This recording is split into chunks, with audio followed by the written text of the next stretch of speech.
Yep. Hello and welcome to another episode of Schnozzcast. That is quite the welcome.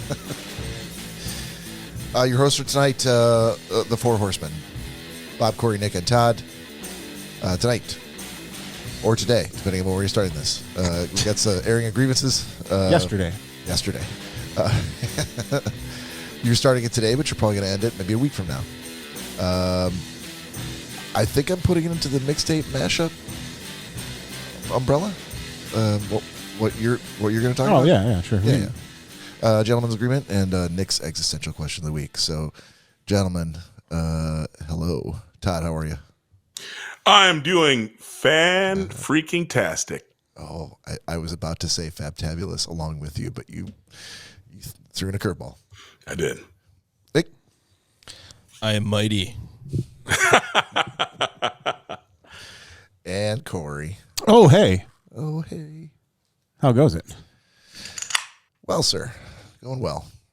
Swell? I wouldn't say swell. Just well? Just well. Yeah.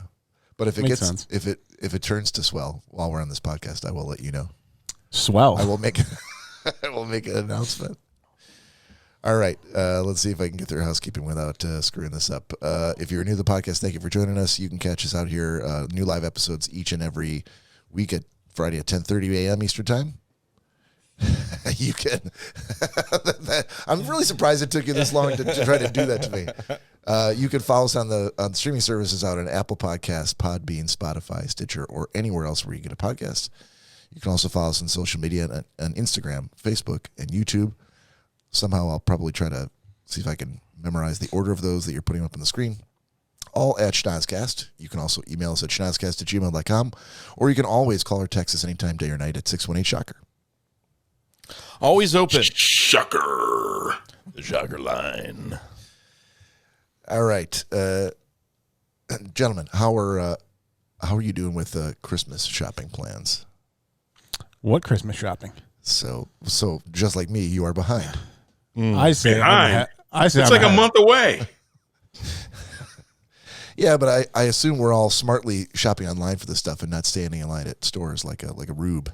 I don't know. Cory's a big store guy. I could see probably the week of Christmas him being like, hey, I got to go to 12 Oaks. Do a little shopping. Or all of your gifts are going to come from the gas station. That could be the case. Yeah. Jerky for everyone. Bags of jerky. Here you go, buddy. Here you go, buddy. Here you go, buddy. Has anybody started yet shopping? You had these pickles in a bag yet? I don't really, No. No. didn't really shop. I know what I'm going to get, and I have plenty of time to get what I need. Okay. How long have you known? Do you get the same thing for Mary every year? I did that 2 years in a row, and I'm not doing it this year, so I've already planned ahead to what I'm getting her. Okay.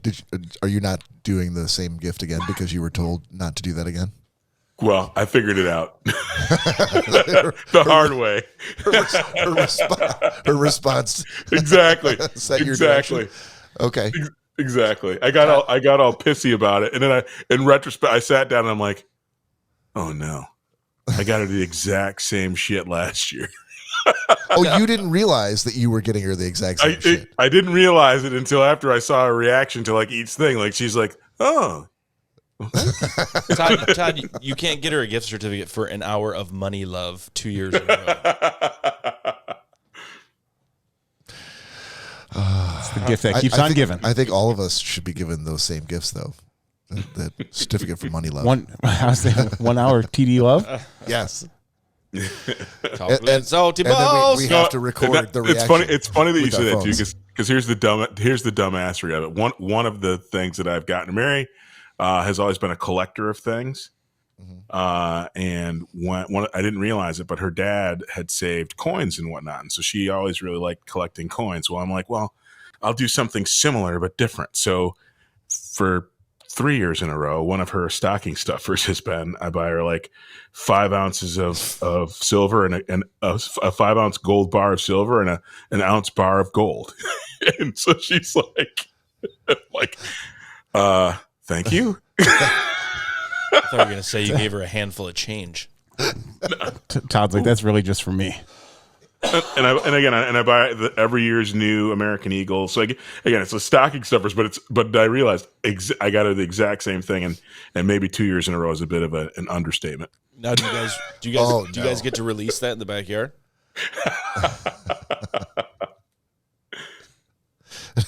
No, he's not answering that one. I don't know. I mean, every year he gets her an American Eagle. That's amazing.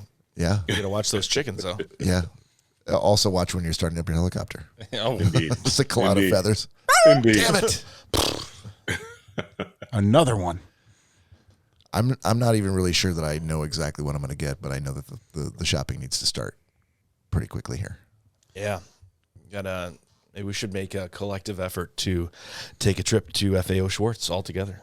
There you go. Oh, no. Is there a downtown FAO? I think there's one in Detroit, yeah. Or is it 12 Oaks? Or Somerset, maybe. Probably Somerset. Yeah. Or Spencer's. Oh. That's a house full of gifts right there. If I wanted to get Lori a poster of David Hasselhoff a blacklight poster, a lava lamp. Yep. And a fart machine. and a 16-inch dildo. Hey, and lots of incenses. Yes, I've gotten a lot of incense from Spencer's. I feel like Hot Topic is the new Spencer's these days. And unfortunately, Chicago and New York are the closest locations for an FAO Schwartz. They don't have it in Vegas anymore. That's not going to happen. Because it's not 1995. You don't want to take a day trip to Chicago? Are you driving? Sure. Then no. I'm all set. What's wrong with my driving? Actually, this is probably the perfect time of year to do it when it's really ice cold outside. Yeah, it'd be great. Yeah. Walking down Michigan Avenue, freezing our balls off. I was worried more about the ride there. So glad we came. It would be the winter equivalent of the last time we took a Chicago road trip with you driving, where you have the heat on in the car, but it's all pointed directly at your balls. And Nick and I are sitting in the back seat, freezing our asses off, trying to, strike matches and build a fire back there to keep warm.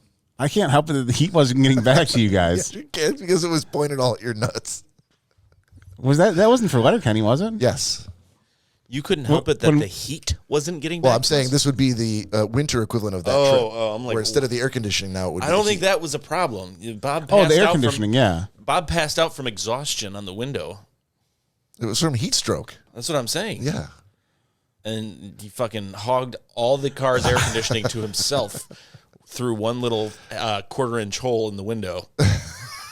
The fact that I had to open the window literally to get some hot breeze. Literally all the air conditioning from the car and like the fucking Swiss Alps that was by Cory's knees went flying by his face and put him to sleep. It was so freezing cold.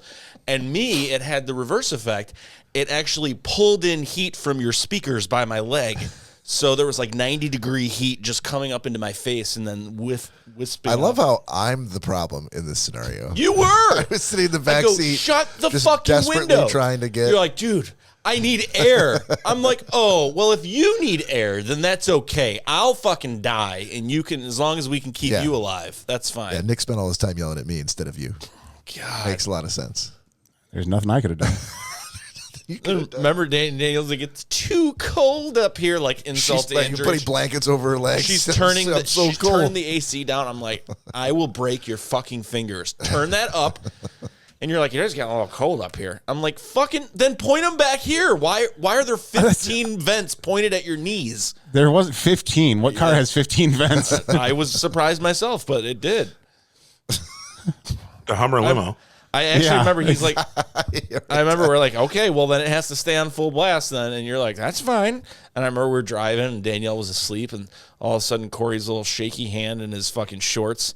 And he goes like this and he just like turns it. I'm like, no, buddy. No. It was so hot. Not to mention like, it was like you were in like a fish tank because I don't know what it was. It was like Cory's car, instead of having one of those compasses that points true north in the vehicle, it pointed whatever direction made the sun come through the back window. That's the direction he was driving. Oh yeah, all the time. Yeah, like I literally felt like a heat lamp. The back of it was seriously like I felt like a lizard, like with one of those heat lamps or heat rocks that you're just laying on the whole time, the whole trip. This is the story that keeps on giving. Yeah. Well, thank God that car's gone. So. Oh God, it was so hot. Yeah, because the problem was the car. It was. I'd be interested to listen back to, like, side by side this story and then the original time that we told it right after the ride to see how exactly close they are. They're not close at all. Oh yeah, they are. And luckily, Progresses every time. Does it? And luckily for us, we had the 5 hours of Dave and Chuck the Freak marathon playing all the way out there. And when we went up north in my truck, we got 10 minutes into Drew and Mike, and I was asked to turn it off. Hey, no one asked me to change it. I'm like, what the fuck, We man? didn't have the strength to speak. We were just trying to conserve energy, so to stay alive. All right, Todd. I assume that you are watching the game while we're doing this. I'm not. Of course not. I'm not telling you not to. But since we don't have any sports tonight, I could just say off the top of my head, Michigan's playing Purdue tonight for the Big Ten championship. They are? That's what I heard. And and Michigan scored, so it's 21-13. All right, that's enough of that.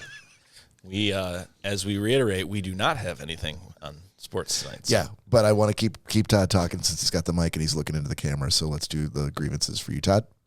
And now we Sounds come good. to the airing of grievances. And another thing, somebody get on making a new one of those drops. I was out of town. I know laptops don't work out of town. They do not. They do not. Todd's like, next week I'll have it. It'll be done. No, I didn't say it last week. I knew I was going to be out of town. That's cool, So man. anyway, Yep. I got to go back. So I traveled last week, so I got to go back to travel grievances, and this one is from the heart, really heartfelt, and I have to start with this one. If you get on an airplane, keep your freaking shoes on the entire flight, please. Please, I'm begging you. Have we done No. smelling No. feet on Bob? the plane yet? No. Okay. I don't want to see your feet. I don't want to smell your feet. Keep your fucking shoes on. Don't wear flip-flops. Even if you're going to Hawaii, don't wear sandals. Well, hold on a minute. That means Cory can't fly? Not with me, I hope. Cory wouldn't be in first class. Like, No, way Again. way behind that. With my flip flops. I mean, and okay, I guess I can't tell people what to wear, but if you walk on the plane with shoes, for the love of God, keep your shoes on, please. Nobody and even if you think your feet don't smell or whatever, as soon as the shoe comes off and I see toes, I'm like, fuck. And you've ruined the day for me. So please, keep your shoes on the airplane. And I'm on to the next grievance, unless anybody's got any commentary about that. Yeah, I have a question. Was it a Sure. man or a woman who bared their toes to you? This time it was a woman, but I don't care. It doesn't matter. Does that mean like open-toed women's sandals not good? No, not she had acceptable? these boots on that looked like they were fucking hot. They're like 8,000 degrees. They were like longer boots, and then she felt free to kick them off. And so instantly goes, "Oh no, I wonder what smells are going to escape that big ass leather fucking boot that's been trapping foot odor all day." Was it Carmen Sandiego? I freaking you could feel all the bolts in the seat I was in flex because I just pushed on the floor so freaking hard. I'm like, what the fuck? Put your fucking boots back on. Why don't you just at that point take your shoes off and go, there we go, No, tit for tat, no, bitch. no. Let's just be nice and civil to each other. Keep your shoes on. Keep your boots on. And if you wear flip-flops, sit at the back of the plane. I'm surprised that in first class, especially, that they would allow passengers to just take their shoes off. Dude, you can do whatever you want in first class. So you can take your pants off. Yes, indeed. I've done that before. First thing I did the first time I flew first class. Cory, we know you didn't fly first class. Yep. Come on. Cross country in his underwear. 2001. Went to How else Disney. you got to take your pants off to put your sweatpants on. Oh, no, there's no sweatpants replacing the pants. That was when they gave Cory those Delta pilot wings, and his dad was like, "This is first class, buddy. This is what Yeah. you get. Your mom and I will be up here. You guys can be back here." Mm-hmm. Now, so if it's a dude and he's wearing socks and he just Oh my takes God. his Oh my shoes God. off but leaves his socks on, No. Keep your no. There's no. I have no. I'm rigid as rigid can be. Keep your shoes on your feet. I don't want to see your socks, your toes, none of that shit. Keep your feet covered, please. Yeah, it is kind of nasty too. Like imagine like all the walking you're doing in an airport, like and those feet being all bundled up and contained, and foot sweat and running to make your flight and going here and there, and you finally just open the seal once you get into this fucking large travel toothbrush container. Yeah, and when you hear, it's going to be bad when they're freaking, when they know their dogs are barking and they're like, oh, let me free this fucker so that this motherfucker can smell my feet. When you watch Planes, Trains, and Automobiles, Todd, do you laugh or do you go like, oh no, this is my worst nightmare? It's my worst nightmare. So you don't ever watch that movie? I do, but it disgusts me. Okay. It disgusts me. I watch. There's Something About Mary, and there's one scene in there where I literally pass out because of lack of oxygen, laughing so hard every time I see it. Oh, the Franks and the Beans? Yes. All right. Yep. And I still watch that. And I think every day I'm nearer to death. In fact, I will not be surprised if that's what kills me one day. You live the movie There's Something About Mary. Have you ever seen Something About Mary with Mary? I've not. Ooh. Something tells me she laughs a lot. I think you know what you're going to get her for Christmas this year. Yeah. A bar of silver. Yeah. And the deluxe laser disc version of Something About Mary. And this year's American Eagle.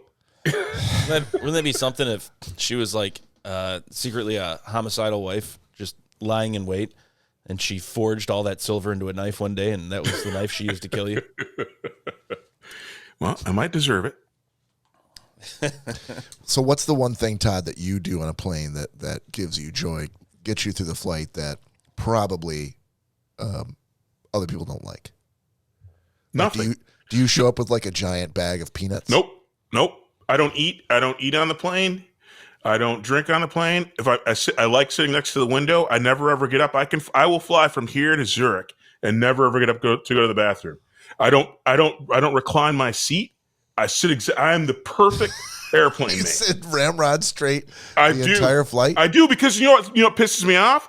Again, another grievance. Listen, motherfuckers, when I happen to be in coach and you fucking recline your fucking chair back into my seat, and then I can't use my laptop, my iPad, or anything because you go back the 3 fucking inches that you're going to get in coach class, sit straight up like me, be a fucking human being, stay out of the way, let's all get along, damn it.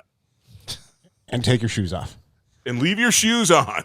Oh, okay. And keep your dreadlocks off my arm and off my neck and out of my face. That's a new Why were dreadlocks on your face? Yeah, what kind of I did read about is this. flying first class with you? I told you guys this before. This was one of my grievances. A woman sitting next to me had out of control Sideshow Bob dreadlocks that if they weren't touching my neck, they were resting on my arm the entire flight, and it was everything I could do not to murder her. They're so dirty too. Oh my God! I could. Jesus. Well, Perils of travel. Put the dry shampoo and conditioner in it all the time. That'll fix it all. How stoned were you after that flight, Todd? Oh my gosh! I just want to get along. Keep your shoes on. Keep your hair off me. Leave your seat up. Shut your face. Don't talk to me. Don't talk to me, dude. Apparently, I sit down on the plane, and the next thing you know, where are you from? And I got it. All right, hold on. Let me get my noise canceling headphones on and freaking hit this auto. Oh, I no speaking to English. That's your. Apparently Todd was sitting next to Yoko Ono and Ziggy Marley. So this flight. All right, before we get on to your second grievance here, Cory's poured some shots. So, good. What are you drinking there, Todd? I am having. I went back again. I went back to the well. I'm drinking, instead of shots, a little Redbreast Listowel. So a little Irish whiskey, 12 years old, that's rested in sherry casks. Okay. We're doing the standard, the regular. Yeah. The Fireball, as we like to call devil water. Yes. All right. So if you're out there and you feel like joining us, please do. Cheers. Cheers. Salute. Oh my gosh. Oh, that first one. You guys wish you were me. That's really good. I kind of do right now. I've been getting the chills. I got the chills watching Cory pour this and just watching you guys take it. I still haven't taken my hands. Oh, get it down, buddy. There it is. All right, Todd. Yes, sir. Continue, sir. All right. And this is my last grievance. Pretty short. And again, we're all human beings. We need to get along. And step one, number one, when you have a drunk buddy and you're trying to get him up to the room, get him in the elevator first instead of getting in the elevator, then yelling at your drunk friend for 10 minutes trying to coax him out of the elevator while I have to wait and I have to pee, by the way, and I can't go up to my room because you fuckers are dicking around with your drunk buddy who won't get on the fucking elevator. So from now on, either get your buddy on the elevator first or don't get on the elevator. You waited 10 minutes? Please and thank you. This seems like a very specific grievance. You should have just got off and got the next elevator. He couldn't get on. What? I was on the elevator. That's what I'm saying. Oh, you were trying to get out? No, I was trying to get to my floor, but then the knuckleheads walked on with me and they're drunk buddies. And they're, come on, Pete. Come on, Pete. We're going this way. I'm like, fucking go get Pete. Get out of the fucking elevator so I can be on my way. Because here's the thing. If I get out of the elevator and push the up button, it's going to go to the thing that these knuckleheads are holding open anyway. I'm guessing Pete was African American. Why would you? Yeah, why would you jump to that? I'm just trying to paint a picture in my head. That's all. Word picture, Todd. Pete actually wasn't African American. I knew it. He's just a normal dickhead Pete. So there's plenty of bathrooms in Vegas. Why did you wait and have to go back up to your room? Oh, you didn't want to. I was going up for the night. I was done for the day. Oh, I was trying to get upstairs to my room. Mm-hmm. Sounds like someone's fun shaming. Sounds like Pete was trying to get up to his room too. Todd, Jesus, give the guy a break. Yeah, you're a big dude. You couldn't have helped. Oh my God! Grab Pete by the scruff of his neck. Come on, Pete. I got you. I'm like, I should just go out there and drag this fucker by the fucking shirt. I was gonna say I have a grievance to the guy who stands on the elevator while I'm trying to help my drunk friend get on the elevator. Dude, you're clearly three times Pete's size. You grab him like a feral cat and bring him in. I didn't paint that picture of Pete, damn it. He wasn't that small. He just was a drunk fucker who wouldn't get on the fucking elevator. Son of a bitch. Was he drunk to the point where you wouldn't have been worried that he'd have thrown up on you? Oh, he's freaking making. He was being a freaking what do you call it? The dudes. He was just chatting up everybody on his way to the thing, and that's why. Bitch. That's why they couldn't get him. Gadfly. Walking through the lobby, shaking change. Yeah. Was he talking shit and swallowing spit? That must be to Todd because I don't know what. I know. Somebody push a button. I think. Don't we have a mute button? We do. I'm like, All right, when something falls right on the floor, what's the button for that? You see him talking. He's back. Hey, he's back. All right. Let's move on from there to this is a segment that we've done very, very sparingly, for lack of a better term. I called it Mixtape Mashup. It didn't really go over well. It did not, but that did not deter me. I hate it. I could not be denied, and still continue to call it that. And so Cory's got some content here we're going to go through that this seemed like probably the best umbrella to put it underneath. Do you want to do a quick jingle maybe for Mixtape Mashup? Oh, that's going to be recorded right here? No, I already have the Grievances one, which I hate, and no one has replaced that. I don't need another one. But then you charge. You attempt. This was your baby that you attempted to do, and now you've charged all of us to fix it for you.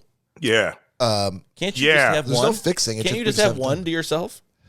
I do, and I don't want it. Well, make it a little better. Polish it up a little bit. I'm already spending Yell in the time background during the week.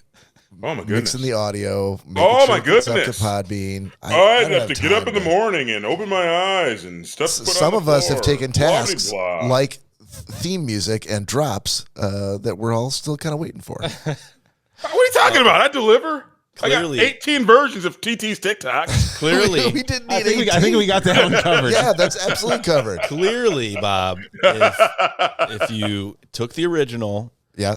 and put it on a loop and perhaps yelled in another thing a couple times in the background, It'll be just brand fine. new content. Mixtape It'll be just Mashup. And then I'll make fun of it. And then Exactly. That's why I'm not doing it. and then keep both versions with similar names right next to each other on the buttons on the mixer. Yeah, with the same color. Yeah. Yeah. That sounds like a great idea. Do that. Or Todd could just take this under advisement as something. that we want Mixtape Mashup. That's what I'm talking about. Drop that drop, baby. No. All right, Cory, rescue me here. Just go ahead and launch into what you got to. I came across I can't even remember where I came across that. Either way, they were discussing a list of the Who? It was on Dave. It was on Dave and Chuck. Oh, okay. But they were discussing, and very briefly, the 50 worst things that have happened in music history. And they only touched on a couple of them. And the ones that they did touch on, I thought were like very, very interesting. And with the whole going back to the mixtape mashup, that I'm like, oh, well, everyone seems to like music and things that relate to music. So I figured I'd present you guys with some of the things on that list. We'll start with number 50. All right. Oh, Jesus. And Wait a minute. Clarifying question. Oh. What is this list of again? Things that ruin music? Mainstream No. music? He was Country listening music? to what they said. 50 of the worst decisions in music history. Okay. Okay. So if you guys want to at any point, feel free to stop me and we can discuss. Oh, well, this which is one going it to is. take us through the rest Can of I- the show. can I Good ask thing. one- Thanks for saying What? that, Cory. Thanks for saying. Yes, You know how many Todd. clarifying questions through 50 fucking you're going to get? Is Milli Vanilli in the top? It's got to be in the top 5. No spoilers. Yeah. Well, I'm starting with 50. Start with I Okay. think you're going to have to visit a little place called We'll See. All right.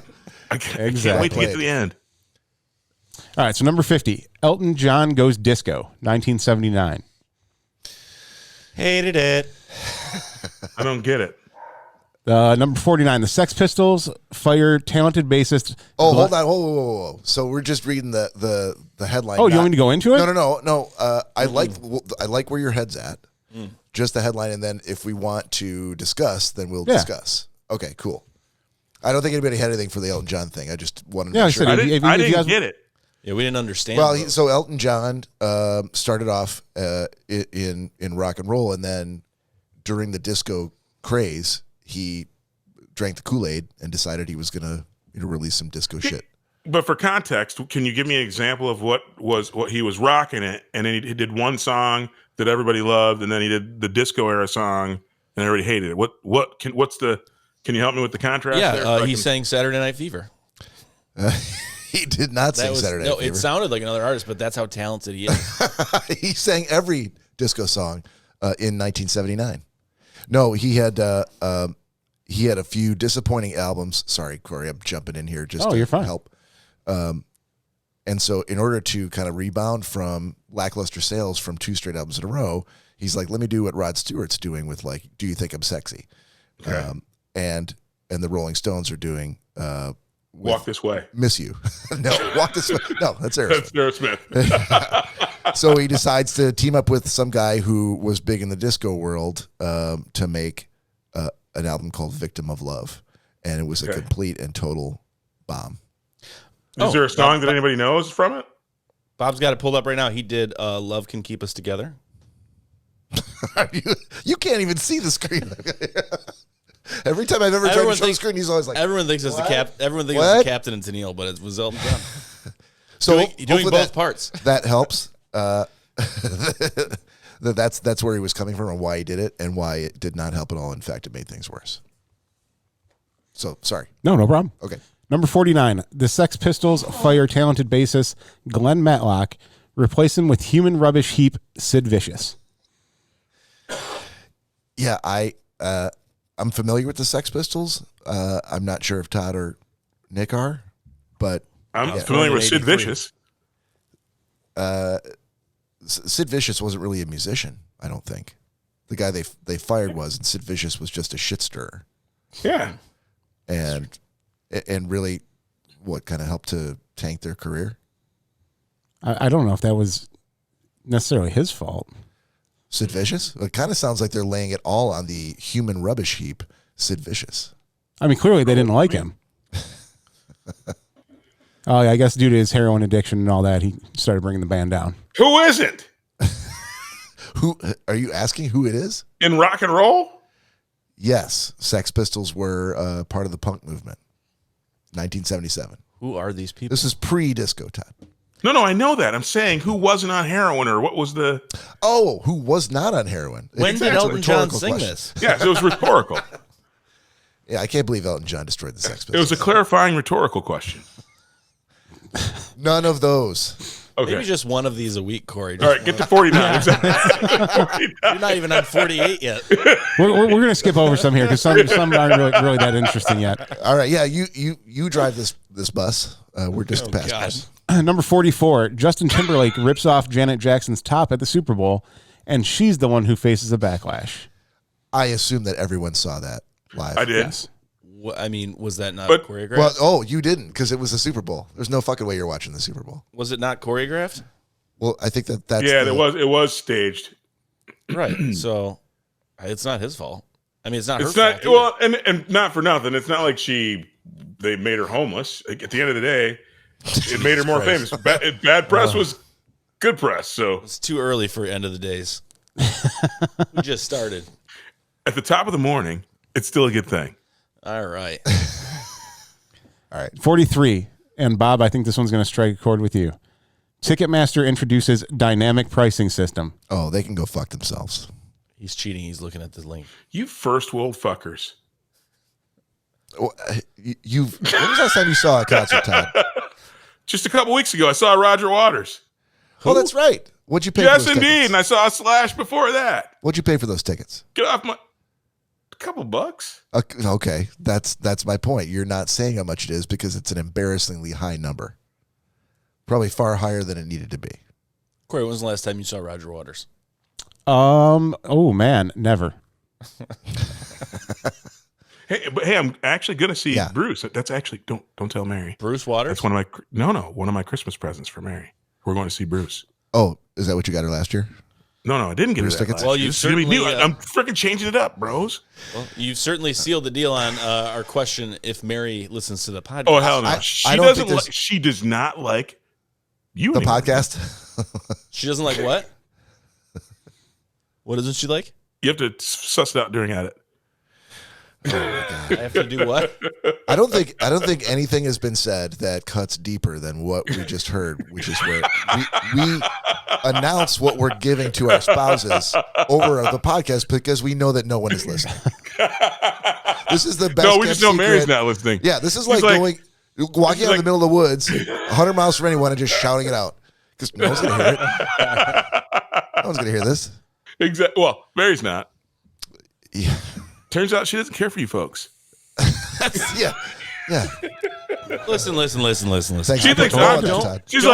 She's like, you're propping these guys up. She goes, I get you for free every day, all day. Okay, well, we know that's a lie. But listen here, Todd. Listen here. Don't say folks and lump me in because of the fact that she had a bad first impression about Bob and she hates that Corey makes you late. She's got no issue with me. She doesn't have an issue with me. Fake Her laugh, hiding real tears. Her and I had some good conversation with that. Exactly. Dangerously close to the bone. Thanks for that, Nick. All right. Anyway, Corey. Number 42. 41. Prince changes his name to an unpronounceable glyph. 1993. Objection. What's your objection to that, sir? Who did it hurt? Who cares? And we still call him Prince anyway. He would be very We didn't disappointed if he heard that you symbol. called him Prince. When I was, not for nothing, I wasn't dialing up going, symbol? He wanted you to call him the artist formerly known as I'm Prince. trying to understand. Corey, can you remind me what the name of this thing is? The 50 things that ruin music? Worst decisions in music. in music history. Yeah. So when Prince turned his name from Prince into a symbol, he didn't sell one more record, song, or album. This is dumbassery. Worst decision. No, but do you know why he did that, though? Why not? I do, but go ahead. Well, you have to listen for you. Right. He actually did that to try and void his contract with Warner Brothers that he was stuck in. Did it work? It did not. It backfired big time on him. Yeah. And Did they get to keep him under contract for an extra day? It didn't nullify his contract. But wait a minute. But did it make his life worse? It did because it hurt his record sales because people weren't sure what the fuck to call him anymore. But wait a minute. So who got hurt worse? Prince, who was already rich, or the big conglomerate that he was trying to get out of that needed him to sell a ton of records? At the time, he wasn't really selling a ton of records. This was like 1993. Yeah, he was famous way before then. No, I'm not saying he worse? wasn't like filthy rich already. Exactly. But So maybe his records weren't selling the way they once did. I'm calling hogwash on this one. I'm sorry. Go on to number 38, wherever you're going to. I think he won. Let's go I feel like he 39. won. Oh, wait, hang on. Holy shit. There we go. Number 38. There we go. Roger Waters dares Pink Floyd to do it without him. 1985. Now what you got to say, Todd Dillon? I paid a bunch of money to go see that motherfucker. Still winning.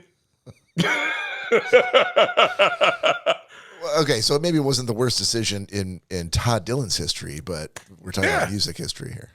Clearly the worst decision for Roger Waters. Oh, so wait a minute. Guess what, Bob? When I went to see him the other day, Yeah. it wasn't just Todd Dillon sitting in the freaking stands. An audience of one. Exactly. So winning. So I think we'll leave it off on that one. That was a pretty strong note for me. So Yeah, so we're interested in what you think about this. Should we continue with this list? There's quite a few that we haven't gotten to yet, and a few that we glossed over on the way to get down to number 38 out of 50. So if you've got strong thoughts, pro or con on the matter, please call or text us at 618-SHOCKER. Do it. Shocker. And you know what? I feel like Milli Vanilli's got to be in the top 5 now. Well, that's another. yet to be seen, sir. Yeah. Yet to be seen. Who knows? Who knows? I think somewhere on that list should be what was it Mariah Carey just recently did? She tried to coin the season of like Christmas as like her season. Oh, she's the queen of Christmas. Yeah, and it was blew up in her face. In what way? Because of her, you can't call yourself that? because of that song. So people were accusing her of the All I Want for Christmas. Yeah. And that's why she's calling herself the Queen of Christmas, because she says she's written the best Christmas song in all of history. And people were criticizing her because when they saw her in concert, wherever, I don't even know where she was performing. Yeah. But they saw she was using a teleprompter to go along with the song. But then you could clearly hear like the audio track was the original recorded song. Like it wasn't off by like any little bit. So she wasn't even singing. She was lip syncing, but also had this teleprompter up. Have you ever heard her sing live? She's horrible. I've never heard her sing live. Have you, Todd? Yeah, she's Well, that was on the news years ago. They caught her singing. She was somewhere, and they didn't deliver the track that was supposed to play over, and so that was on New Year's Eve. Yeah, Well, she like sued somebody. Well, because she's horrible. She was kind of like Hall & Oates. Like she was You bite your fucking tongue about Hall & Oates. Well, she was very falsetto, like he was, the lead singer. And as she started to age, she could never hit those notes again. And so she's just trying to, keep up that sound. Here's the part I don't. Sorry, go ahead, Todd. No, you go ahead. Go ahead. I'll run with this. I'll go ahead. Yeah. No, I'm kidding. No, here's the thing I don't understand. I think that most people understand that as singers get older, whether you're Mick Jagger, Elton John, Mariah Carey, Daryl Hall, doesn't matter. Your voice changes. I mean, there's very, very few singers whose voice is exactly the same as it was 20 years previously when they originally recorded the song. Garth Brooks. Fuck Garth. You mean Chris Gaines? No, Is that who you're talking about? No, that's John on Cougar Corey's list. Mellencamp. Anyway. It actually is. Anyway. The Thompson twins. I think, did you say the Thompson twins? Those guys are just as good today as they were Wow. 20 years ago. I'm tempted just to end this episode right here. Good night, everybody. Thompson twins reference. We're talking about I don't. top-notch talent here. And you said the Thompson twins. I thought you were changing the subject. No, I don't understand why people don't. I think we all get that. I don't know who would expect that, fucking David Lee Roth singing Beautiful Girls in 1979 is going to sound just the same in 1999. Right. I think we all know he's not going to. Right. The job of a singer should be like find a better way to sing the song that you can do. Drop an octave, rework the lyrics, put your microphone pointing at the crowd so that they sing the part you can't sing. Like it seems to be pretty easy to figure out. I don't get why that's a big deal. Why do they have to use backing tracks? I think because of this. I think, for instance, because Mariah, I don't think is her issue. I don't believe is that she's aged out of it. I think she has to be very well prepared. I don't get a sense that she'd be great to see in concert because she needs that. I think if she's allowed to prepare, I think she's a great artist and she can do that in very small bursts and very, very controlled settings because I don't think they're manipulating the voice so much, but I think that's her big thing. But I'm with you because I actually commented when I left Roger Waters. I'm like, when he sang some of the old, like Comfortably Numb, and he changed the notes, and it still sounded awesome. But I remember commenting when we left, I go, but I remember when he hit the notes back in the day, they were so perfect. It moved you a little bit more. But I could appreciate, like you said, Bob, he changed it up. So he didn't try and hit those notes and screw it all up. He sang a little bit different, sang a little bit slower. It was still really rich and really authentic and good, but it was not as good as the original, which I was able to accept. And I think like a Mariah, the wind's got to be the right direction. She's got to have the right tea before she does it. And I think it's like one song at a time in the studio, and she's an amazing artist like that. Okay. That's my take on it. When you guys go see somebody in concert, like if you see Garth Brooks, are you expecting to hear like a note for note version of Friends in Low Places? Friends in Low Places? No. Well, no. So Todd does, but you might not. No, any good artist is never gonna. Because for one thing, it's tiring for the artist to continually do the exact same thing over and over. And Garth, I mean, is renowned for, being like one of the most entertaining singers that there is. I mean, he runs across the stage. I mean, just even at his age now. But, as I showed you in the kitchen one night when we were talking about this, you're like, no artist sounds exactly the same that they did when they were 20 as they did when they're 50. And I played, and he's like, and Bob's like, yeah, but this video is 20 years old. I'm like, this was from 2021, Bob. And he's like, oh, okay. Well, maybe there's one. Yep. There was one. That's right. I stand corrected. And when I go see someone live, like I don't want to hear a perfect, audio version of the song. Being there live is what you're there for. I want to hear them. But would you want to hear the live version if when you heard it, you realized, holy shit, there was a lot of fixing going on in the studio to make it sound pure. I don't expect it to sound like the album because I know that the same conditions don't exist on the stage they're on. But if they're, and because I've seen that where it's way different. And I'm like, and by the way, I know people who would say the first thing I want to listen to with a new artist. In fact, when I recently recommended Gary Clark Jr. to a coworker, and the first thing he said to me is, can you point me to any of his live stuff? Because if his live stuff doesn't stand up on its own, then I know that it's overproduced in the studio and it might sound great on the radio, but I'm not interested.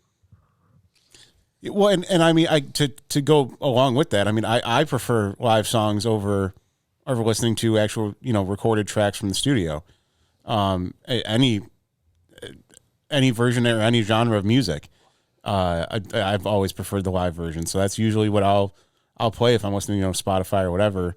If they have a live version of it, I'll take that. Yeah, I want to hear a live version of an artist when the artist sounds good live, where they're just switching the song up a little bit. Let me ask, so here's my question though. At the end of the day, and this not for you, Nick. Sorry for the end of the day, and this is definitely not for you, Nick, because I know you're not a Prince fan. But okay, we're back to this. Well, but I'm giving this example though. I think that Prince was great live and in the studio.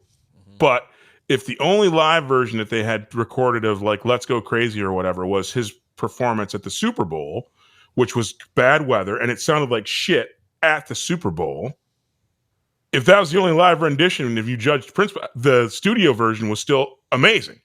And I'm saying, so again, I can appreciate both, and I really like it when the studio makes it really, really clean. Like I said, when I heard Comfortably Numb for the first time, that moved me, and I think it made me a Pink Floyd, Roger Waters fan for life.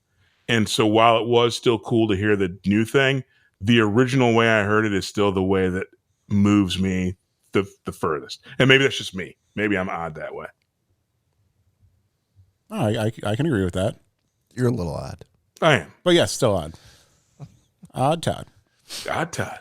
And it rhymes. Okay, from that rhyme, we're moving on, Cory, to Gentleman's Agreement. 27. Oh. Gentlemen's agreement. Gentlemen's agreement. Look at that kick-ass artwork. Agreement. Oh, that's hot. Look at that mustache. Gentlemen's agreement. That right there is why I don't ever have a mustache. Gentlemen's. Look at your beady little eyes. Yes, they are. Your eyes are actually beadier than mine. I look like I have some bug eyes. I have happy eyes, though. That's true. I look surprised. I'm like, oh. Jesus. Okay. I have didn't touch very, anything. very It just stopped. swollen eyelids. You have swollen eyelids? Yeah, well, when that wind kicks up and that handlebar dusts your face, Exactly. Like a set of dreads. A little itchy there. All right. I think we just have 3 reviews given tonight. So I want to start with Todd. You always want to start with me. And I'll take it. Change my mind. I want to start with Cory. Cory. No, I'm ready. Nope, too late.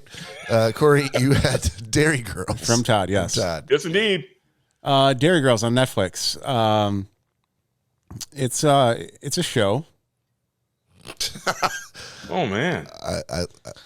Off to a strong start. So I'm halfway through season 2. Oh man. Okay.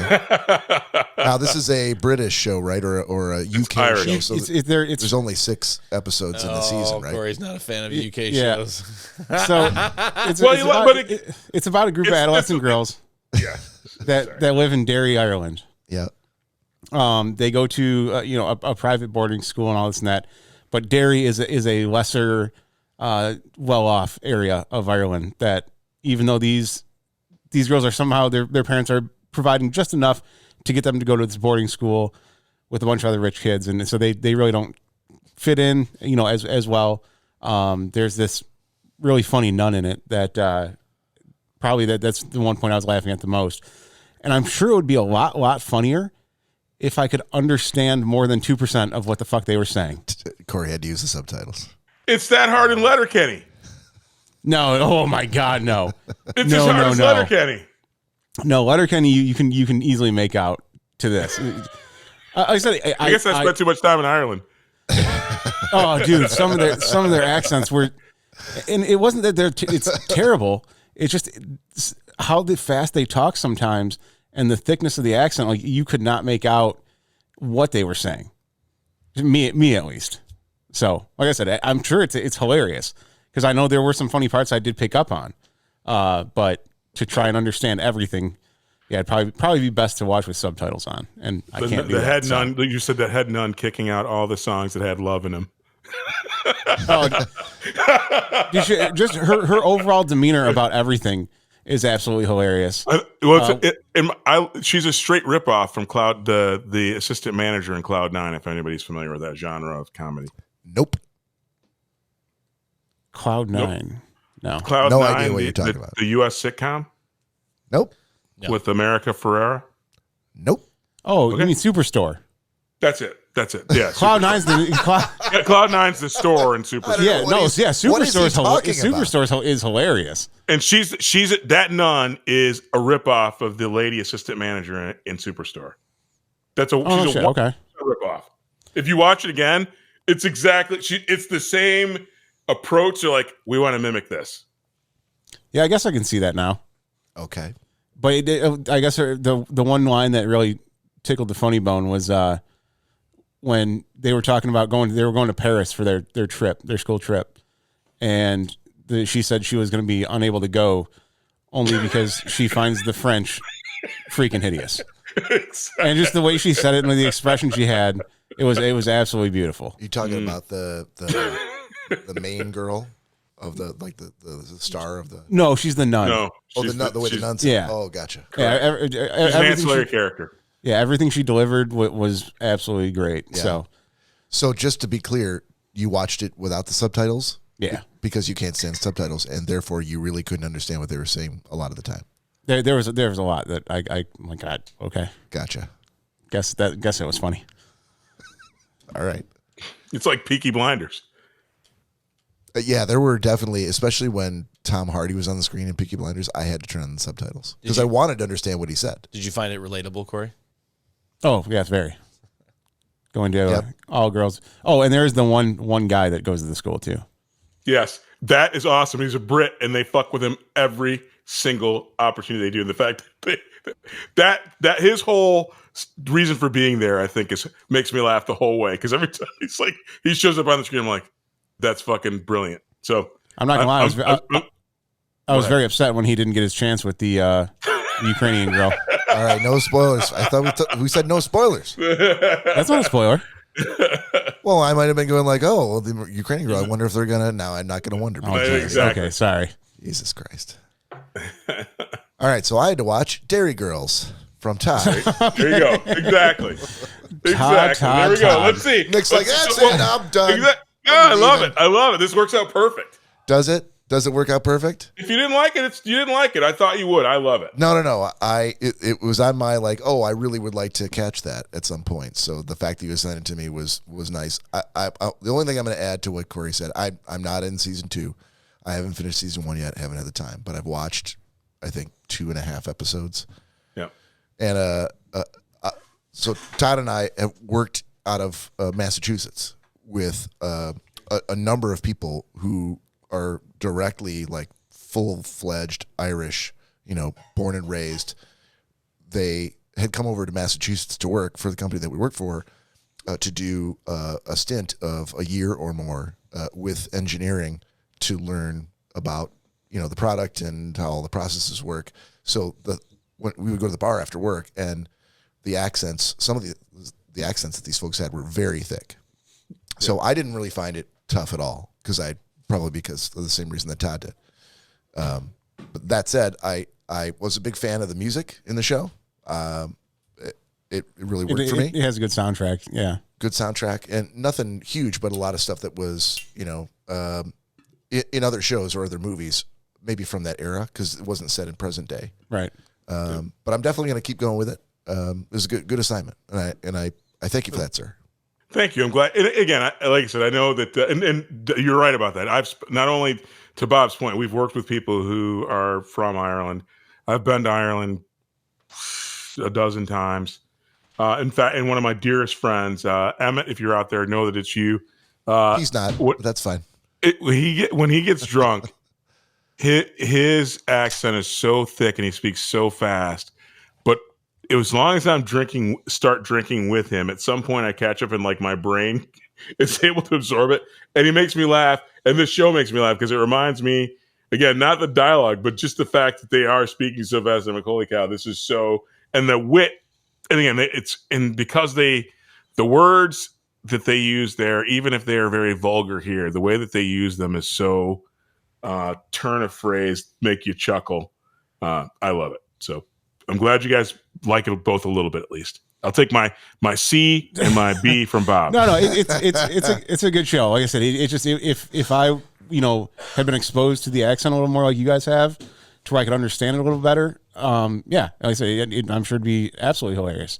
And correct me if I'm wrong too, but like the accents in the show, it's not the like affluent Irish accent that most would think of. Like, correct. It's the like correct. Exactly. It's people like us, working class. It's people like us. Exactly. I think. Hold on, people like us. Well, I'm working class. We're talking about releasing eagles into your backyard and killing them with helicopters. Yeah, my parents had the same struggles. I identify with these girls, and I chuckle at the freaking first world problems. Living in Europe as a girl going to all-girls school. That's totally Todd Dillon. If you wouldn't have said anything, I would have said that's Todd Dillon. Yeah, I feel like the out here, like Cory and Todd, both completely identify with that whole journey that they took. And that's why. Well, I think too, even with like when they're talking to the nun and some of the things they say in front of her, I'm like, oh man, like no. I can't give anything away. No, I'm just saying, like being from a Catholic school. Like I remember seeing kids like slip up and say stuff they shouldn't have, And the way these girls go on about it, and the nun's just relaxed and it doesn't even phase her. Yeah. Yeah, that is it. Truly, I mean, ultimately, I went to a Lutheran seminary, and similarly, I myself had blow-ups where I said a thing, and I'm like, oh my God, they're gonna freaking damn me to hell and kick me out of this school. Yeah. And they don't bat an eye. They're like, And then I've heard this Lutheran 1,000 and you're times. fine. Exactly. You're just a dumbass who doesn't know what's going on. And don't use that word, that language again. It's just, like I said, I identified with so much of that. I thought that's why I loved it. So, All right. Another shot sitting here before we move on. We sure do. What happened? Because Nick got up and poured you guys a shot, and he put everything away, and I was like, he's like, damn it. So he walked back over, filled mine up. But rather than putting it back where it was, where I could reach it, he placed it all the way at the very end of the table. So Maybe he was trying to very kindly stay out of camera. Corey is upset when he was hand-delivered shots that he never has to get up and really get himself, other than the one he did before the show, because he was already up. And I walked all the way across the room, and that reach for him was a little bit too much. Next time, if I could just pour it directly into his mouth, that'd be fantastic. Yeah, you should do that next time. Yeah, if I didn't care about my carpet, I would do that. So, cheers.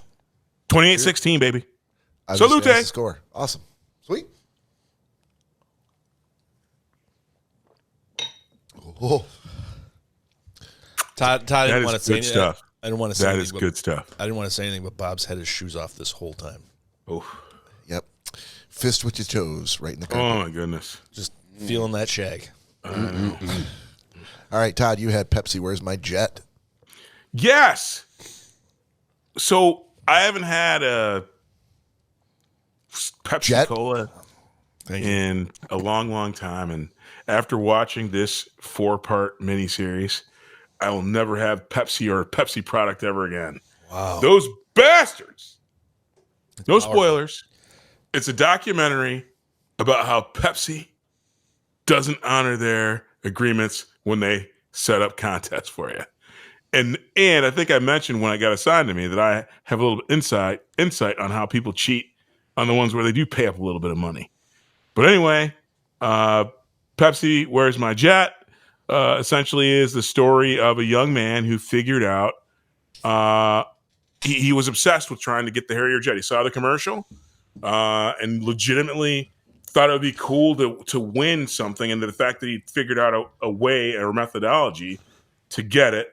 And Todd, sorry to cut you off right there real quick, but for those that don't know what Todd's referring to, back in the 90s, Pepsi had a campaign that they did where if you saved your bottle caps or scanned barcodes of labels of Pepsi products you bought, you would redeem them for points, and you could add those points up and get prizes from Pepsi.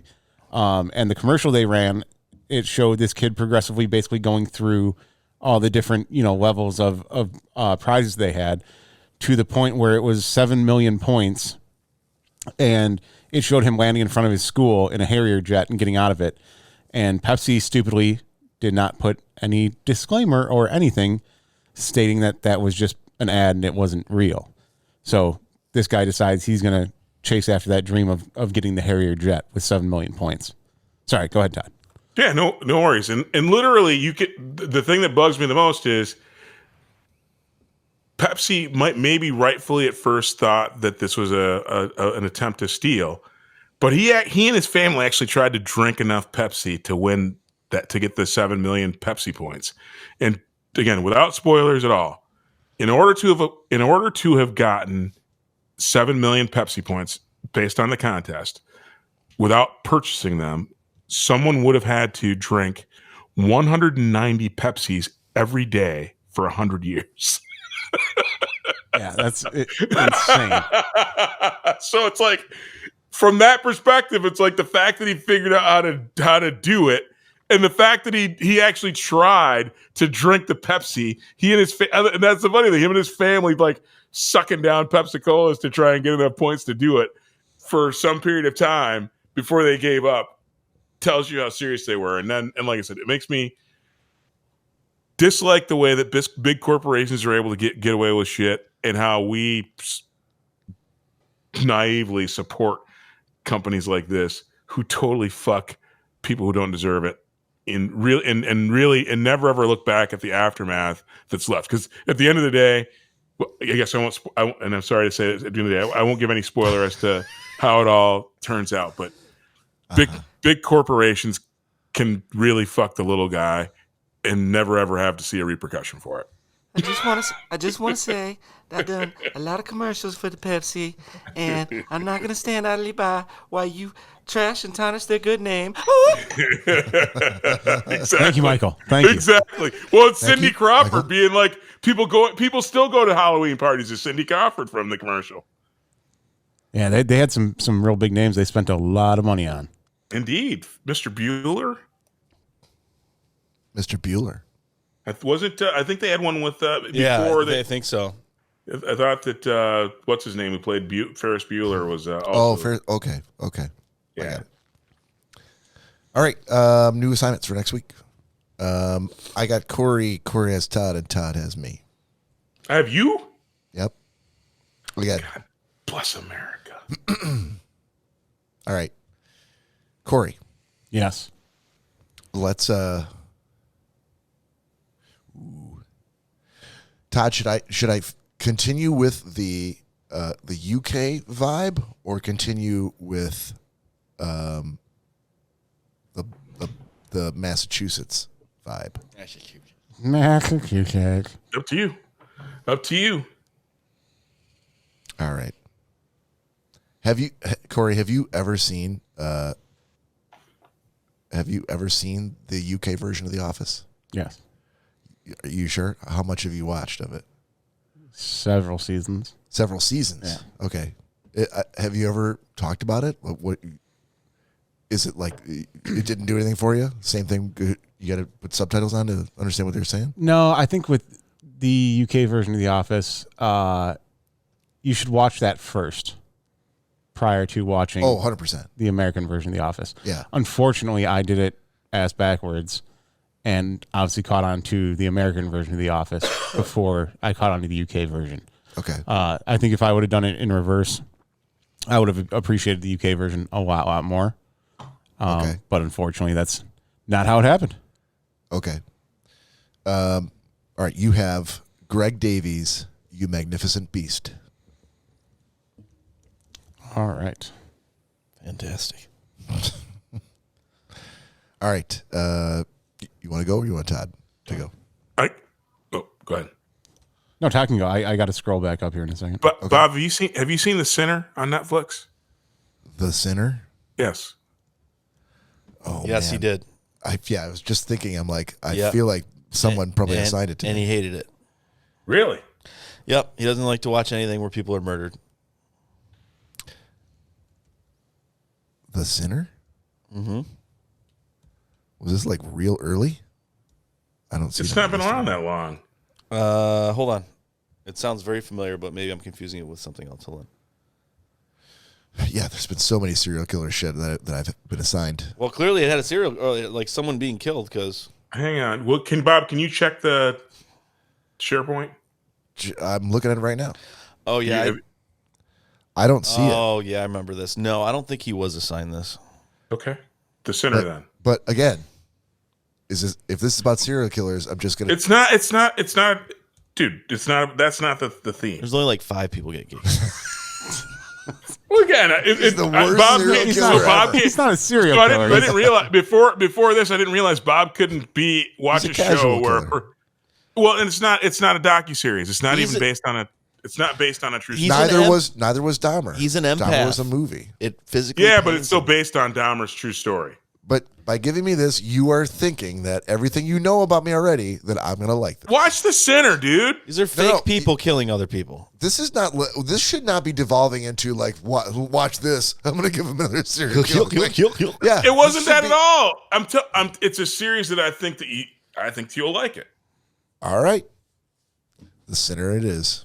Thank you. Here, Nick, watch Caddyshack too. Right, that would be the equivalent of that. I wouldn't. I don't think so. Caddyshack 2 is shouldn't even be a movie. I don't think so. Feel like that should be the. Let me ask you Ah, this you question, bite your Bob, tongue, though. sir. Yeah, go ahead. Did I assign you Dope Sick before? You did. Okay. So then The Sinner. Or is somebody still- I did. think Sinner it that's- is. Sinner it is, ladies and No, gentlemen. I said I'm good with that. Okay. All right, It's going to be a sinner kind of week. Cory, what do you got for Todd? Todd, you have Confessions of an Abesan Drug Mule. Can you, once we go and start the next segment, can you just text me that title? Because I'm going to completely butcher the spelling. Yeah, and I'm going to 'Cause I think forget. it's And I'm going to watch. And I'm going to watch something else. Yeah, yes, that's 100% true. He needs to know. Who has Cory? Bob did. I gave him something already. Oh, damn. You should have given him fucking Jingle Jangle. Exactly. That's not mine to give. That's Todd's to give. Or mine to give. Oh, that's true. You have seen it. I have not. No, have I? Holy shit. Oh, Todd.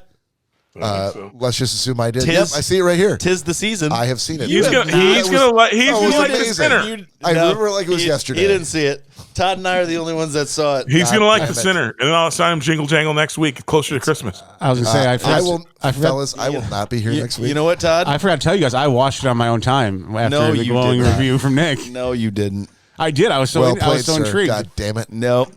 Looks like Jingle Jingle's off the table. Looks like you're both lying. All right. And also, tis the season, and it's kind of like a rite of passage. It's kind of like Is it? No, it's Yeah. not. That's I don't think exactly it how is. you painted it. This Like- was my rite of passage. like I was happy to go it's like, through it. It's like boot camp. It sucks, but you're gonna have to go through it. Especially being that it didn't get a failing grade. I can't believe we're like talking about it like it was horrible. God, yeah. Pretty sure it got a failing It was grade, the Todd. It definition did of not. failing grade. It did not. it was horrible. We may have to go. I put a tape. silver lining on it about how I appreciated how they were able to change the whole mentality of Only thing it wasn't. I was told it was horrible because it was a kids movie and you were an adult. right. And I But said I if I was a kid, which I am not, I would enjoy it. Thank you for the confirmation there. It doesn't make it horrible then. But it meant I didn't enjoy it because I'm not a kid. Yeah, this is going to go well. It'd be like saying like, I know. Okay, it was a horrible movie. no, you can go back to my review. Bring back the tape. We might have to roll back the tape. Exactly. All right, moving on. Final segment of the night.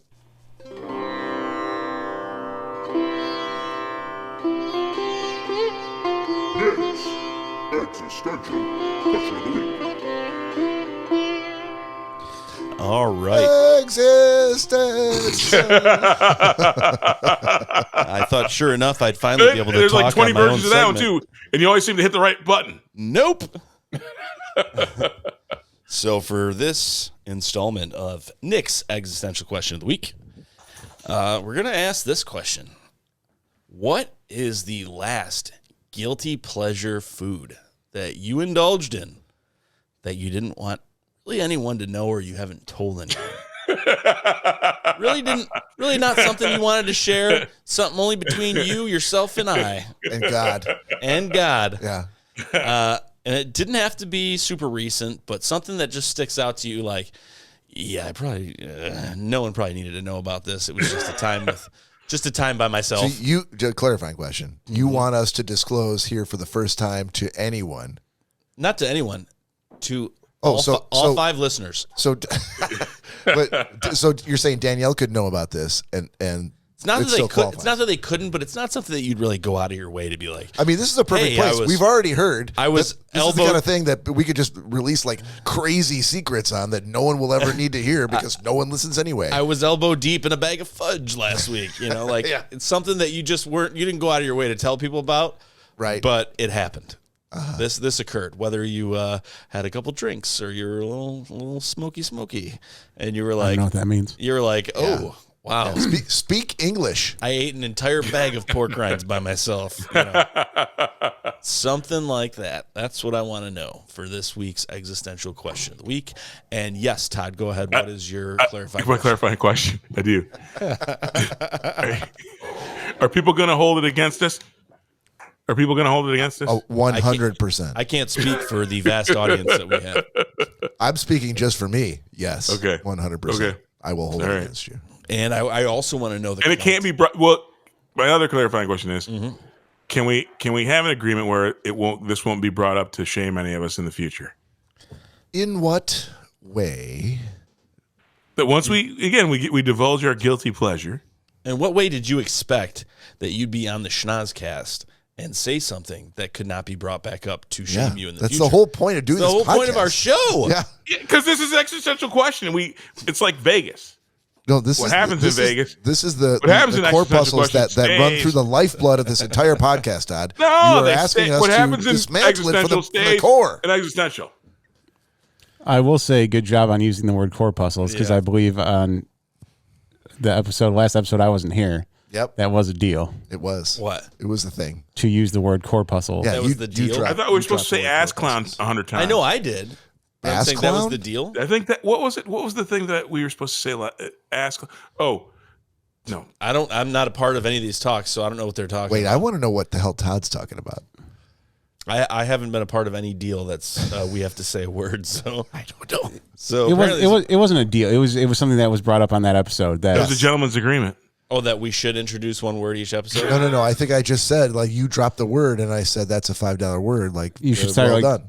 peppering that into more podcasts. So Bob successfully did that Oh, today. okay, Got it. okay. You're welcome. Tintinabulation. We should It's just a start $17 uttering, word, bitches. Exactly. Exactly. 4-syllable words. $17. Drop of a hat. $5. Yes, Corey says indeed. corpuscle for the other night. What's that? We're almost done with the podcast. Before the end of the night or the podcast? Night. Oh, I'm not taking that bet.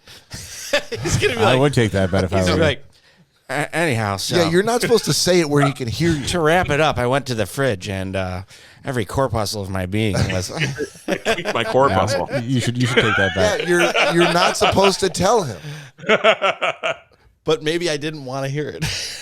Oh, I was see. reverse Psycho. psychology. Yeah. Well played. Thank you. Just like Now I, I feel wanted like to start. how many times has he I just reverse wanted. psychologied me? I wanted to start at 10:30. What do you? I mean, come on. I know how to do this. All right. So, all right. So, who wants to go first? Can you repeat the question, please? So, what is the last guilty pleasure meal that you had by yourself that was kept between you, yourself, and I that you didn't want anyone else to know? Not something that you're going to broadcast or put on the front page of the paper. You're not going to put a Facebook post together. Something that you're like, I probably shouldn't have done this, but it was just me, and this is something that I did. Clarifying question. You said meal. Does this have to be a meal or is No, this it could be okay? it could be a snack Okay. that you turned into a meal. It could be, Yeah. Okay. yeah. All right. So who wants to go first? That's what I want to know. I've got two. Corey has two. I mean, I probably have dozens of them. I know.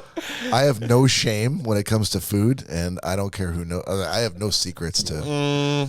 I do. I don't broadcast it, but I'm not afraid to say it. Okay. Well, yeah. Let's All right. back that up a little bit. All right. So first one, Yeah, go ahead. jar of peanut butter, sprinkle Old Bay on top of peanut butter. What the fuck? Come on, man. Dude, we're freaking humans trying to live in the same freaking civilization. What? What How is can- that about? Living in a society. How can I know, anyone you follow that asshole. up? No. Take your shoes off on a plane, dude. Just don't do that anymore. Oh my God! Horrible. The As- fact you even thought about it. As Shame. as a Shame. as a Shame. Shame. Shame. as a former sous chef, a foodie, and a human being, never ever do that again. The Shame. Old Bay and peanut butter. It's Oh, my one of God. one of the best There's things. no reason for it. One of the best things I've ever tasted. Oh my God! You have. Have you tasted the bottom of my shoe? Why don't you come to my house and lick the bottom of my shoe, Corey? Corey, if you 'Cause I just think it would've- tastes like it tastes exact. Oh, If you- that's gonna be my new shtick. You want my shoe? The bottom. Is this of my what shoe you tastes like? envisioned Old with Bay this and question, peanut butter. Corey? And I taste it. I'm not Corey. Sorry, Nick. Is this what you envisioned with this The segment? fuck is going on tonight? I know. I can't get what he said out of my brain. Yeah, I got you. Yeah. Is this the way you? No, imagine he this should have going? went last. He likes shoe bottoms. I don't know who could follow that. I was thinking of like, I ate too many chips. Yeah, and Corey's exactly. fucking Old Bay on peanut butter. Like I Exactly. could see like a The spoon, crazy part is he said he had more than one. I could see like a spoonful of peanut What butter. else do you He have? said it was the best thing he ever had. Listen, like a spoonful of peanut butter with like a little bit of like sea salt. You got the salty and the sweet. Like, okay, maybe I could get on board with Peanut that. butter's not even But- really sweet. But Old Bay? Yeah, peanut butter is the salty part. Yeah, That's not there's- the sweet part. I mean, it's, exactly. butter is sweet. So yeah, To Nick, all right, peanut but- butter is very sweet, apparently. it's sweet for him. Yeah, Anyhow, dude. so Old Bay and peanut butter all day long. Disgusting. Shame. Okay, on you. were you under the influence Well, of thank any you, Corey. substances? No, I Feels have like a, it. I, Are I, you pregnant? My work is done. I have, Wait I a have minute. I have a jar of peanut butter at work with a little Corey, thing are of you Old Bay. pregnant? Oh, Oh, for fuck's God. sake. I think Corey's gonna Corey's having a baby. Did you have a pickle with it? Not a bad idea, sir. No, I would even say if Danielle were pregnant right now and was telling me she was craving that, I would tell her to go to the doctor. Go to the hospital because clearly something is wrong. I'm telling you You this. need to get it I'm telling you addressed. this right now. This is coming from the man. Okay, We're going to This is lose the- listeners because this is the man. Oh, Can't lose listeners you didn't have. yeah, exactly. This is the man that when it was 89 degrees and humid on the river, shirtlessly cooked macaroni and cheese and put cellophane bagged tuna into his mac and cheese on his little campfire stove and ate that when it was fucking 90 degrees outside. If you're listening out there, and I know you're not, If you're not vomiting, it sounds low perhaps bar. you caught what I caught, and I got to give a fist bump to my friend Nick Bader, who coined the term shirtlessly. oh yeah, definitely. Yeah, continue.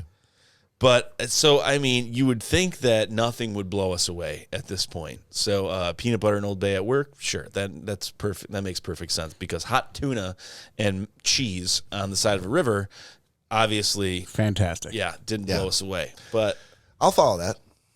okay, I can't top it. What could? nobody can. What could? No, it's all I would downhill. say I won't even bother with my What? second one. You then. had- No, it's all hey, done. hey, wait a minute. If you tell me that you put squirrel shit on a fucking Ritz cracker, then maybe. No, If it's, you- not, it's yeah. not as good as I that. really don't think that would cut. Even if I was deadly serious, and you guys just questioned me for the next hour, and it became very clear that I was utterly serious, I still don't think it would top it. You tell your friends, you'd be like, "Oh, he told the story about squirrel shit and Ritz crackers, but clearly he was coerced and didn't do it voluntarily." But that shit that Cory did was fucked up. Honestly, I'm just from you saying it, I'm less disgusted than what I heard from him. Yep. Because it'd be like, oh, that was an accident. You're welcome, Cory. It's so good. So What's yours, Bob? mine is so I had a birthday a couple of months ago, and my mother-in-law.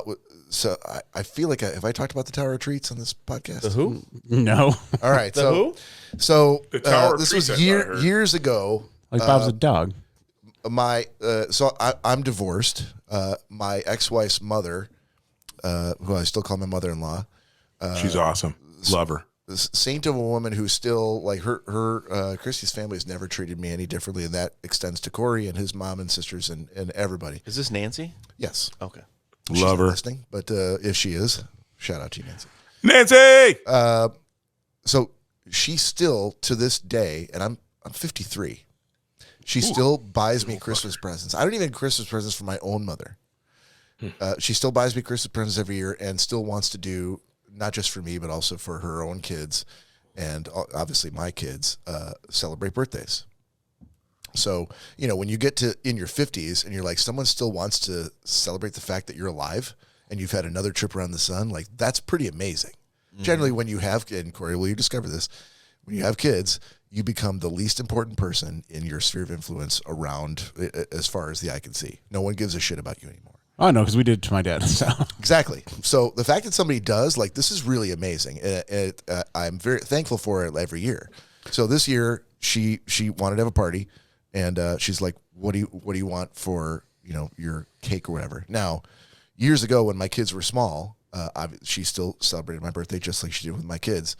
And what kind of cake do you want became kind of an old hat thing for me. And I said, you know what we could do? And this is, I'm like, I will take care of buying this, whatever. But if you have like she has like a display thing. It's got a handle at the top. It's got like 3 different layers, like a wrought iron thing to put, different snacks or pies or whatever on in the middle of the table.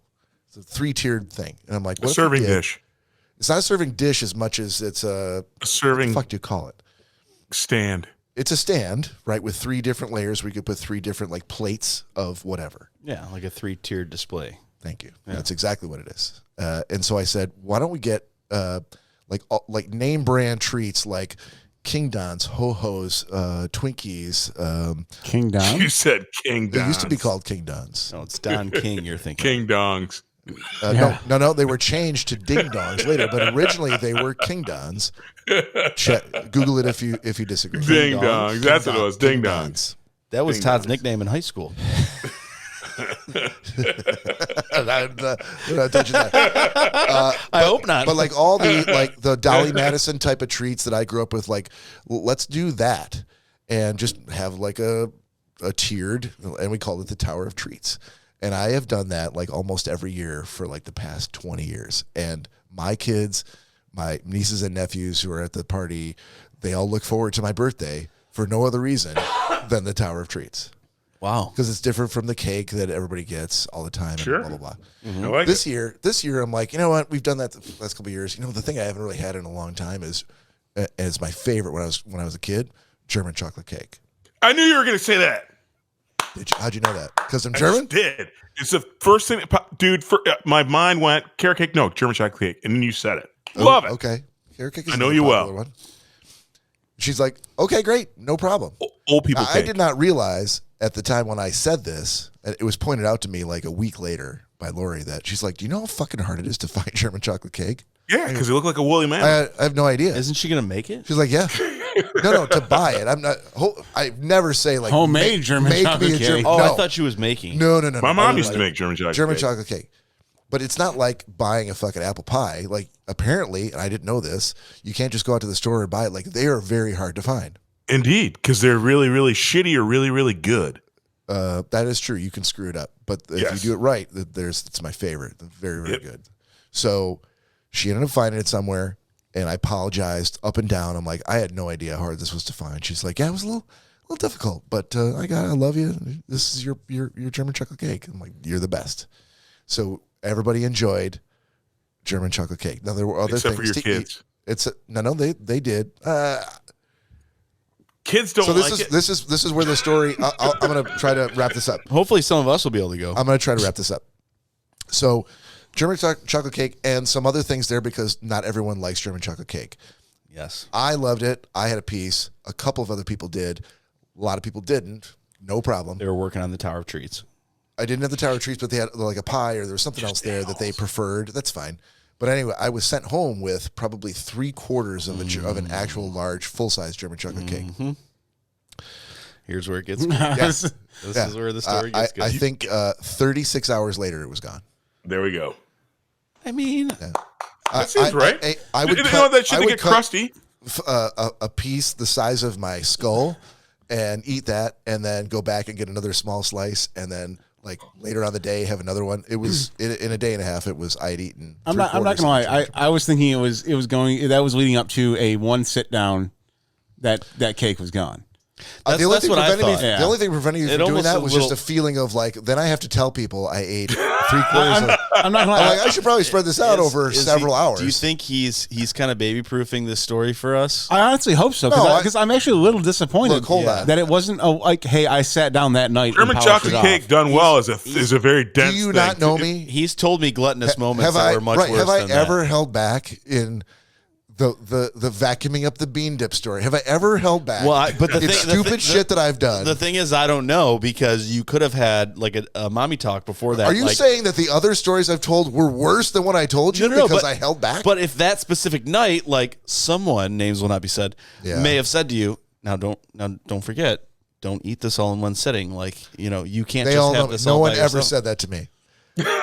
No one ever said it to me, and nor would they. Because this is that's this a is fool's the errand. man. This is the man, and there's enough blame to go around for everyone on this show for sure. Yeah. But this is the man who, when we were sharing a place together up in Tawas, Yep. he disappeared for quite some time, and I walked in while we're all on this beach lavish vacation.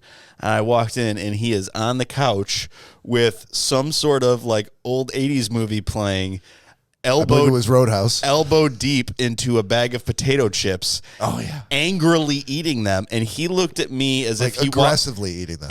as if he walked out of the shower and I was sitting in his living room, like As if what, someone's going to take them away from me. like what immediately. the And I fuck eat are as you many as doing I could. here? What are you doing in my home? Like that's how he looked at me, and I was like. There were no words that were said. I was like, Yeah. okay, and I walked right back out the And door. I proudly own that moment, and therefore I say to you, gentlemen, I speak the truth. 36 hours, gone. That seems like a long time. I'm impressed. For 3/4 of a cake. I'm impressed. It's a day and a half. It's a day and a half. Yeah. Oh, okay. I couldn't do sleeping the for- math. I was sleeping for 8 to 10 of those hours I'm impressed. because it was I'm a weekend. impressed. Exactly. And we were probably podcasting that night, so I wasn't eating any cake that night either. So 36 hours it is a little more impressive than I think you're giving me credit for. I mean, okay. Anyway, that's my. Thank you, sir. Nicely done, Bob. Thank you. How about you, Todd? Mine was just last night. So Mary hates Mary hates that I ate that eagle whole. No, that I eat. I typically I don't have. Ever since I did a keto diet years ago, I used to never have a sweet tooth, but ever since I cut carbs for 6 months. Now I have a sweet tooth with a vengeance. And Mary's big thing is, you're exercising now, so it's not a big deal for you to have something sweet now and again. But she's like, I don't like it when you eat something sweet, like after like 11 o'clock at night. She's like, don't snack late. Wait, hold on. She said, I don't like it when you do ... Is that really when you eat what you want to eat? Like, what is that? Well, if I snack late, yeah. But she's policing your behavior. Yes. What does that do? Is that not what happens to people? No, but what does that get do? policed? Yeah, but what does that do to Mary? That's all I want to. Like, does it make you like gassy or something? Where she's like, no, it doesn't do anything to her. She's trying to make sure I live for another 6 weeks. Oh, you're worth more alive than dead right now. No, definitely not, dude. Then I'm not sure why she's stopping you. If my plane from Vegas had went down, Mary would be on freaking $1 million dream homes. So why is she trying to prolong your life? As opposed to the shack she's living in now. You think she'd be shoveling cake into your mouth nightly?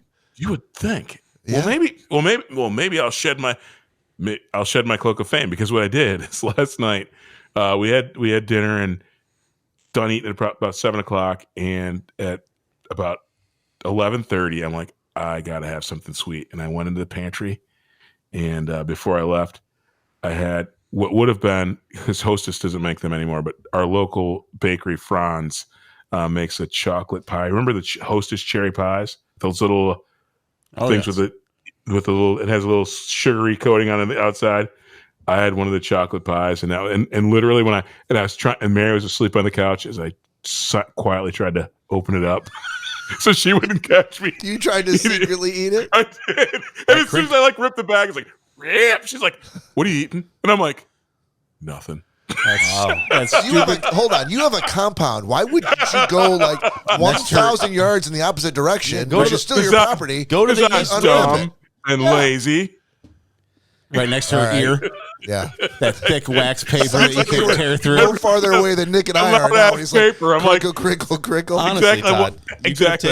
You could have taken the airport moving walkway that you have to the east wing and out to the chicken coop. You could have gotten your transporter and gone like the fly. Segued out to the chicken coop. Had your atoms dismantled and reassembled. Thanks, you guys, for coaching me on how to hide things. But I did, because she was already passed out on the couch. And I do need it, because as soon as I ripped that paper rip, she's like, what are you doing? And I'm like, damn it.